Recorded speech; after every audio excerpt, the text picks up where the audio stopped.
just a little bit country.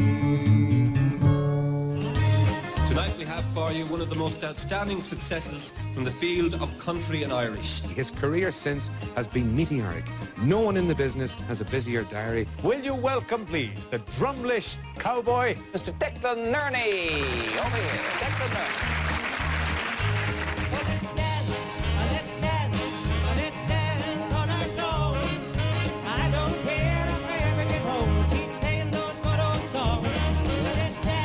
Although a country music star, Declan Nerney is perhaps the truest inheritor of the great showband tradition in Ireland, with his emphasis on live music and a great night's dancing. But Declan's road to success has been a long, hard one.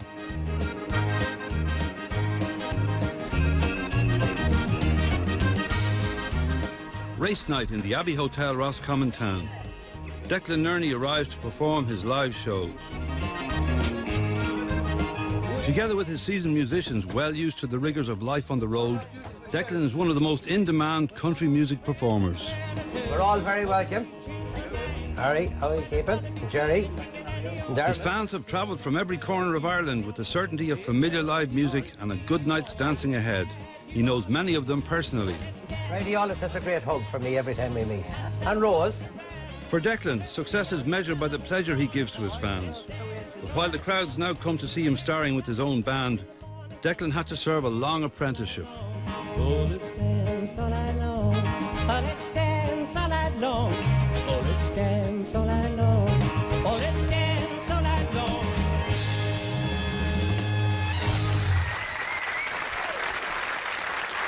Very, very nice performance indeed. Nice piece of guitar playing too. My compliments to you. Far from the bright lights, Declan Nerney has lived all his life on the small farm in Drumlish, County Longford, where he was born and raised. These humble beginnings have shaped his thinking. There was a great camaraderie between the people. All my neighbours round about were similar, a small type farming, and they all depended on each other. And I think that dependence has a great bearing on your life.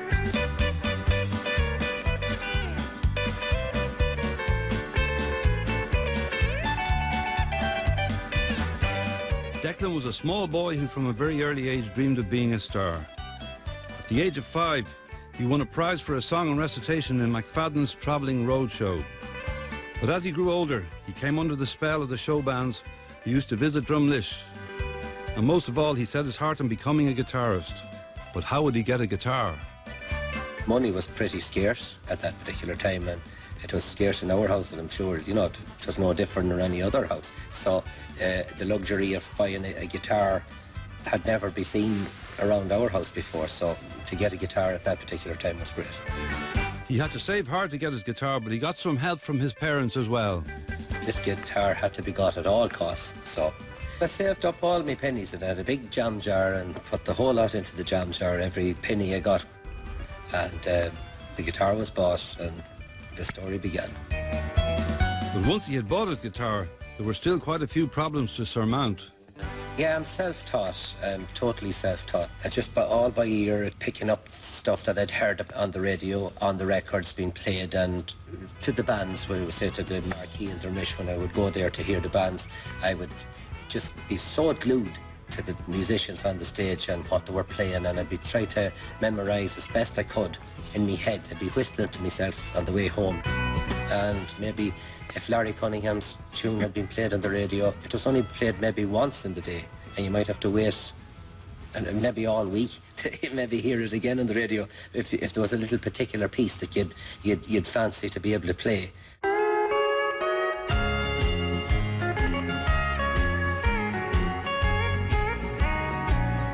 Declan mastered the guitar so well that even before he left school he was in demand to work professionally, joining Paddy Hanrahan and the Oklahoma in 1972. He was a semi-professional singer because he worked as well. He worked on board Nimona, and his band, you know, he would have, each night he was going to play, he probably would have had different lads going to play with him every night. So it was great for a young fella going to school because I would get maybe an odd night a week playing with him. and in the band, and we'd be down in maybe Mayo or Cork or Kerry or somewhere, and it was great pocket money, like it was unreal. I'd be going back into school the next day and pulling a fiver out of my pocket, showing it to the fellas in the class that never seen a fiver at all, and it'd be great looking at this. And they thought that I was Paul McCartney or somebody. I progressed from there. Then the Highlows were a Midlands-based band, Roscommon, Leitrim, Longford, and they were doing pretty well. I was performing with that band as I was doing my Leaving Cert, and that was in 1974. So I remember one night we were playing in the Arcadia Ballroom in Cork, and I was coming back home to do my first maths paper the next morning. Imagine that. At 7 o'clock in the morning I was coming up through Forban and I trying to memorise Pythagoras' theorem. And the luck of it had it that when I went in to do the examination that morning, the first question on the paper was Pythagoras' theorem.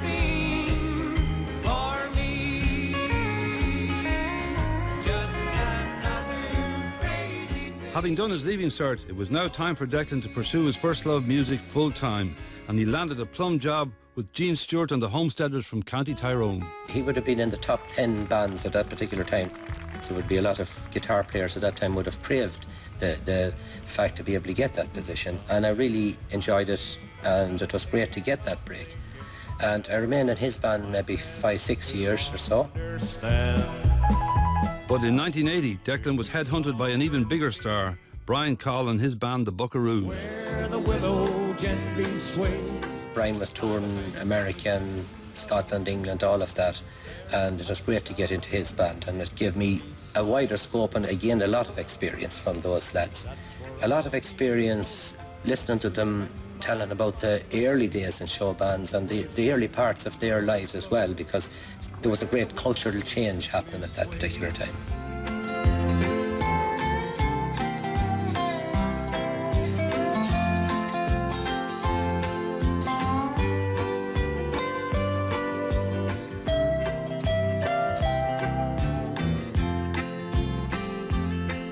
But during this time, the show bands and country bands alike were coming under some big pressure. The music industry suffered greatly at the hands of the disco and the nightclubs.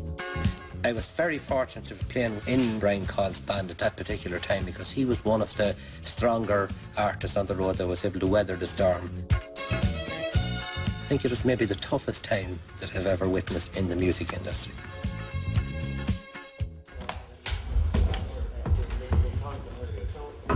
It's now 10 p.m. in the Abbey Hotel, Roscommon, and the musicians are setting up their gear for the live show. I'm going to get my guitar tuned up for tonight. It was in tune last night, but sure, maybe it's in tune tonight. Declan Nerney and his band have successfully met the many challenges to live country and Irish music that have come their way. The biggest defeat, I suppose, towards live music was the clubs, the nightclubs and the disco. It struck a ferocious blow into live entertainment. Not so much that people weren't going to see the live music, but it stopped new young musicians from taking up instruments and learning how to play. The country at this particular point of time is starved of young musicians that want to play for live gigs in terms of country and Irish music, because there's no platform for them to come out and play. As a young jobbing guitarist once himself, Declan was lucky to have always been in demand. But being the frontman was the farthest thing from his mind until fate intervened. I had no great desire to be out on my own at that particular time at all. And it wasn't until we started doing some recordings with a friend of mine from home there who's a big country artist himself now, Mick Flavin. And we went to a local studio in Athlone, and Mick done 12 or 14 songs, and I done all the backing on the songs. And that opened the door for both himself and myself. And it gave me a little bit of a boost and a bit of confidence about being able to produce records and record records. And the first record he made was Picture of My World. You're looking at the picture of my world. One of his first solo engagements in Gorey, County Wexford, was a test of whether he could make a success of going out on his own. I was advertised as being Brian Call's guitar player, and 35 people arrived to the performance on the night. And when it was over, we used to sell tapes at the end of the night. There would be merchandise or what, which is just the cassette tape. there was 36 cassette tapes sold that night. So 35 people bought. That was over 100% of the people bought. So I knew that those little symptoms like that, little signs like that there told me that there was something better on the horizon and that it was worth pursuing. Now, time for a bit of music. Over to Gavin to introduce it. Yeah, in keeping with our tradition of introducing new talent on Live at 3, we have another newcomer today, a young man from Drumlish, County Longford, who has his own band on the road and is singing now about his native town, Drumlish. Will you welcome, please, Declan Nerney? Although he'd been on the road as a band member for over 15 years, when it came to his solo TV debut, for Declan it was like beginning again. I was leaving dear old Ireland for the USA was bound. My friends and neighbours gathered round, but look to me they wished, as I bid farewell to Longford and my native town, Drumlish. With a number of his songs reaching the charts, further signs of success came slowly but surely.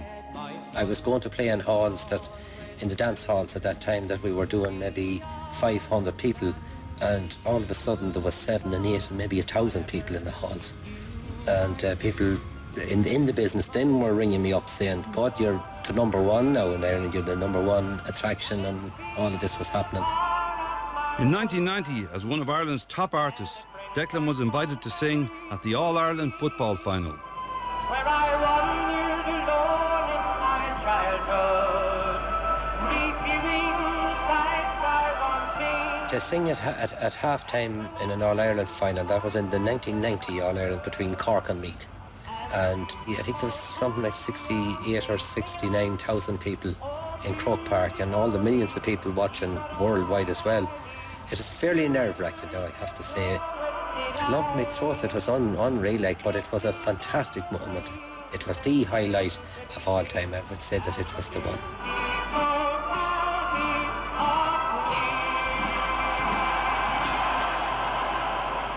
His TV appearances brought him to national prominence.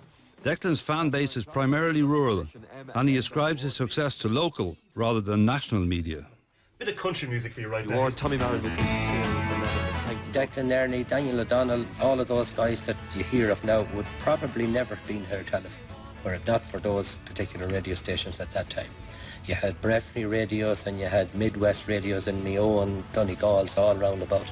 And those were the people that played our music, that got it back to the people who really wanted it, because you wouldn't have got played maybe upon the national radio stations. Tell me what it stands for, let's do it.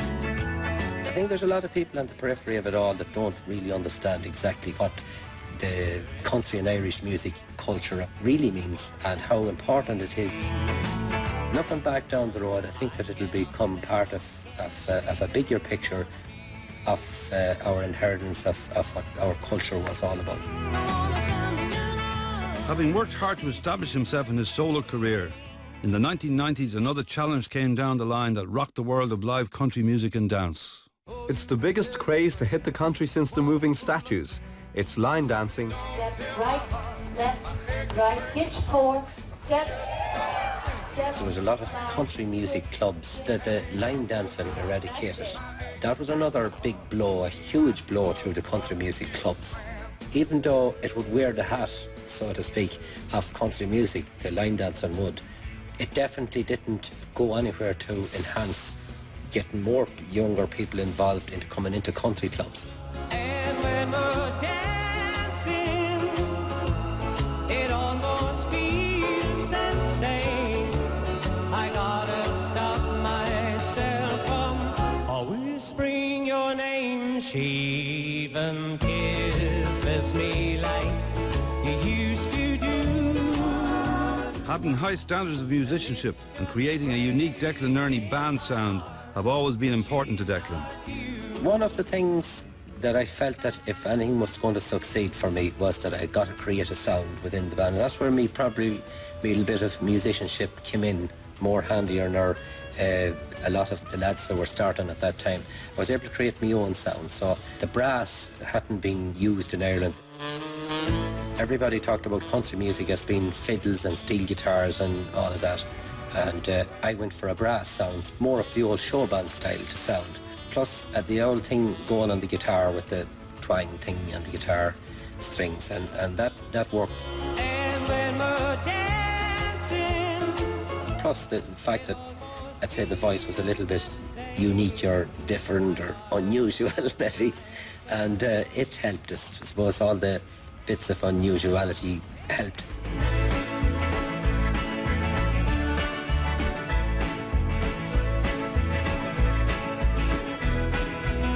I've got an accordion player that plays in the band Ambrose with me, and he's a way of playing notes on his accordion that no other man in the world has. I think that's just a fantastic ability. It's a fantastic talent to have.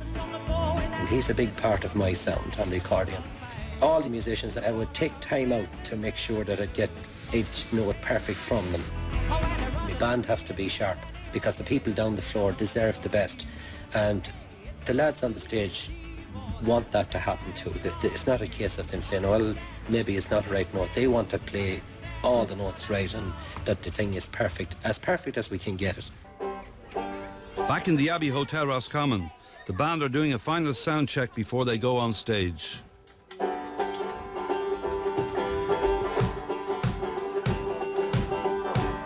Pause for me, flat. Yeah.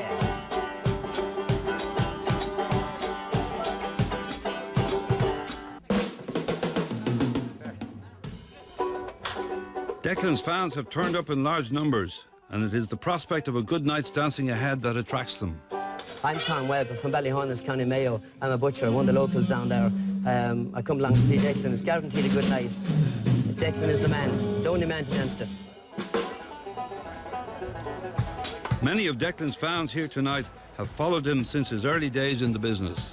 We actually knew Declan from we played with Brian Cole's band, so it all took off from there, and we travelled all at least once a week from that on over the last 18 years.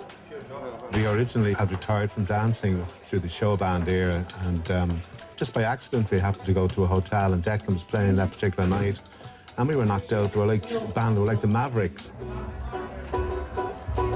And his fans are prepared to follow him just about anywhere. We've been in Scotland twice or three times too.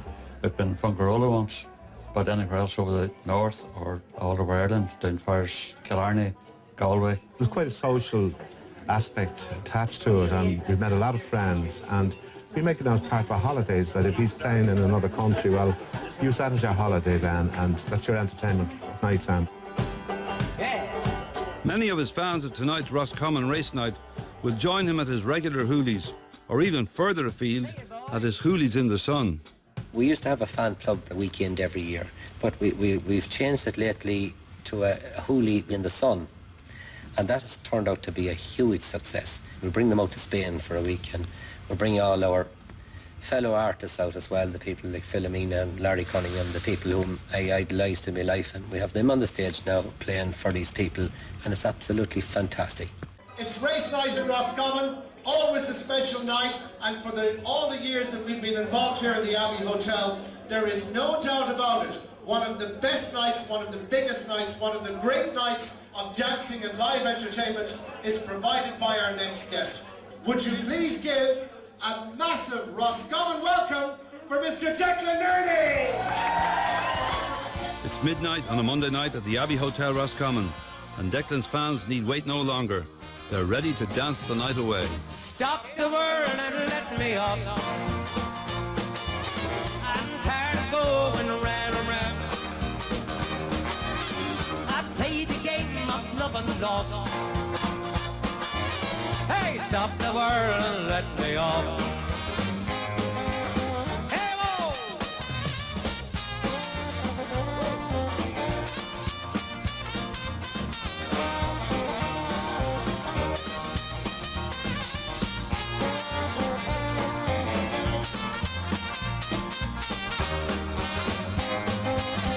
One important decision that Declan took early in his career was to stand him in good stead. Most successful decision I ever made was cutting alcohol out of my life. It has been the biggest curse that has ever happened because you're operating in a social environment at all times. You're operating at a time that people are out socialising, so a lot of the people who come there become very personal friends with some of the chaps in the band or myself, so you've got to go up and maybe have a drink with them. That's where alcohol plays a woeful role, and I think that down the years it has destroyed many a great budding and potential musician and singer. I knew that if I continued drinking at that particular time that there would be no future at all, never mind in the band or anything. So I made the decision, and that's over 20 years ago now, and I've never had a drink since. This song we're going to do for you next is the one that we had great success with, probably the reason I'm still on the road today. It's called The Marquee in Drumlish. Yeah. The Marquee in Drumlish has become Declan's personal anthem, acknowledging his debt to the show band era. Oh, when I was just a little boy, my one and only wish was to get to see the show bands play the Marquee in Drumlish. I'd watched them all arrive in Fartmaggins and McCures, and I wondered what it would be like to be a country star.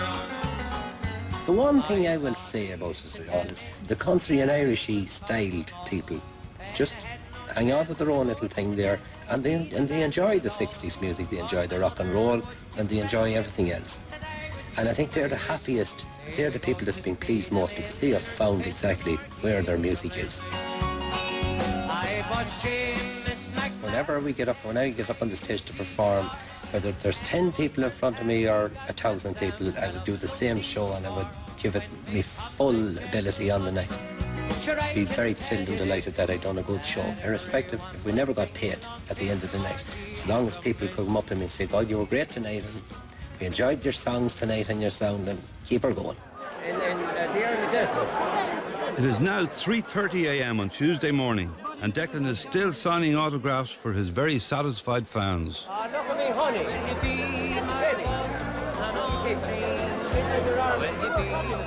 There's no shortage of women in this queue, so why did Declan never get married? Single, free as a bird. It's one of them things. It's for another chapter down the road. I don't know. I've only got the third verse of that song yet, and there's 65 more verses to go. With one of the busiest diaries in Irish country music, Declan could be said to be married to the business. Maybe if the thing hadn't been as successful as it was, and I had to chase it now, being honest, I had to chase the music industry to make sure that I got to make the best of it at that particular time, because I felt that maybe if I didn't chase it hard and fast at that time, that maybe I might have lost it and I would have regretted it later on. And I don't regret 1 minute of having done that. Round and round and up and down, the wheel of life keeps turning. When the day goes bad, I wish I had never got up in the morning. Having wrapped up Roscommon race night around 4 o'clock in the morning, only hours later Declan is back in his County Longford farm, the place where he was born, indulging his fascination with old tractors. His contentment is evident, and it's rooted in his understanding that country music is the music that connects with the spirit of ordinary people in Ireland. One thing about country songs is that you'll always hear this tune, somebody singing, that's my life he's singing about. If you reach 40 years of age or 50 years of age or 60 years of age for that matter, there's some country tune out there that'll sum it all up for you. I've got to see the world. I've been brought on cruises. I've gone to the lovely parts of Scotland and England and Ireland and Spain now, and I never would have got a chance to do that. I've been at home with my brother digging potatoes. I've been very, very lucky, and I would never turn me back upon that, and I think it has been a wonderful, great life. So goodbye, may God bless you on your journey back home. You're in our hearts and minds forever, no matter where we roam. From the US back to Mano, Castleblaney to Inverness, I'll be seeing you again, my friends. Good night and God bless. I'll be seeing you again, my friends. Good night.